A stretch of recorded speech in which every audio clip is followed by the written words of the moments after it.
You're listening to The Signal Daily.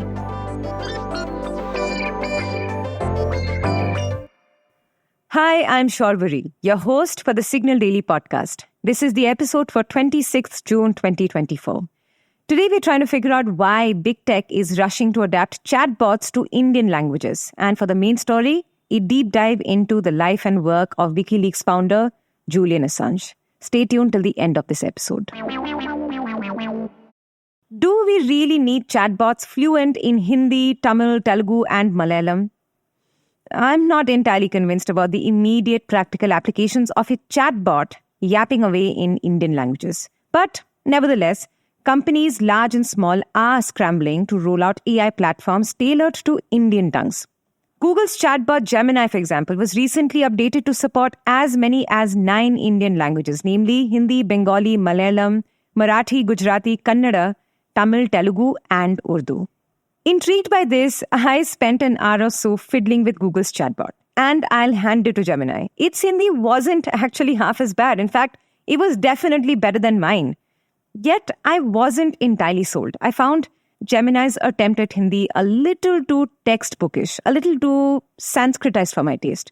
I asked the chatbot if it could answer my queries in Hindustani, which is the widely spoken amalgam of Hindi and Urdu. And honestly, I was surprised when it passed the vibe check. All of this is to say that Gemini's foray into Indian languages isn't just a marketing gimmick. It seems to have solid substance.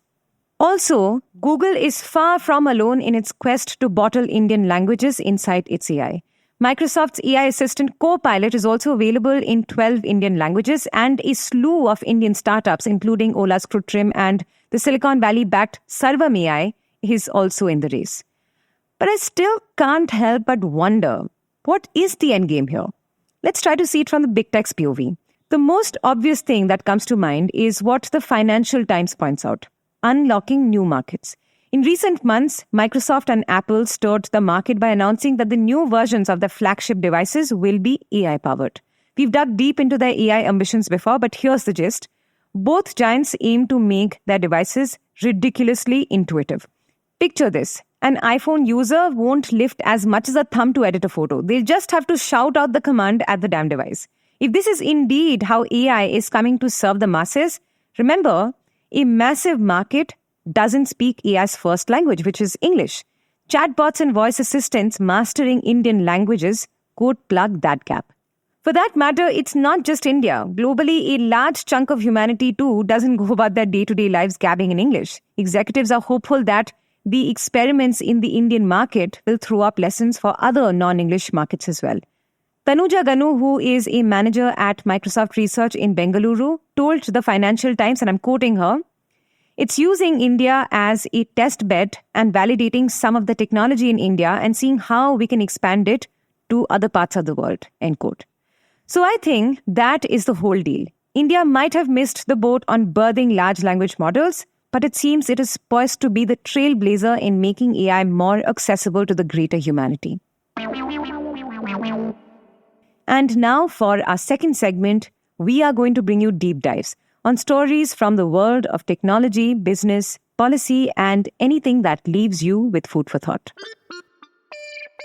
A legal saga spanning over 14 years between the US government and WikiLeaks founder Julian Assange is about to end.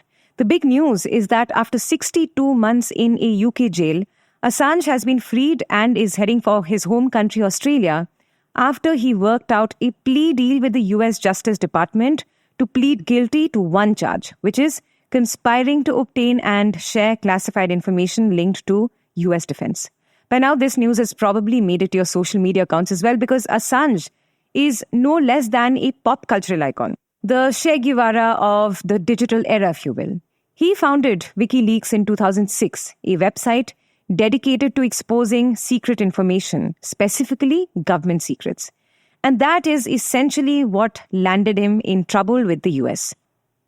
Over the years, WikiLeaks released in public many confidential and controversial military and state secrets. This included a 238-page army manual for the Camp Delta prison in Guantanamo Bay, which had become notorious for human rights violations. Thousands of emails sent to and from Hillary Clinton when she was campaigning for US presidency as a Democrat nominee was also leaked. But the one leak that drew ire from the US was in 2010, when WikiLeaks released over 400,000 documents in separate tranches from the Obama era relating to the US wars in Iraq and Afghanistan to The Guardian and the New York Times. This leak also had a video that showed a 2007 US helicopter firing on civilians and 2 Reuters staff. That attack also had injured 2 children. While the US military claimed that the helicopter crew believed the targets to be armed insurgents, this was obviously rather embarrassing for the US government, and it kicked up a media storm. But if until this point there were some people unfamiliar with Assange, this big leak catapulted Assange into the spotlight overnight, making him a household name. But by this time, Assange was already on the run as Sweden issued a European arrest warrant for Assange over allegations of sexual assault.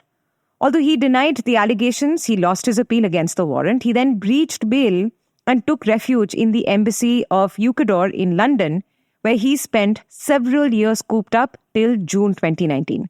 The rape charges were eventually dropped by Sweden, but that year, Ecuador ended up revoking his political asylum. Subsequently, Assange was sentenced to jail time by a UK court for skipping bail.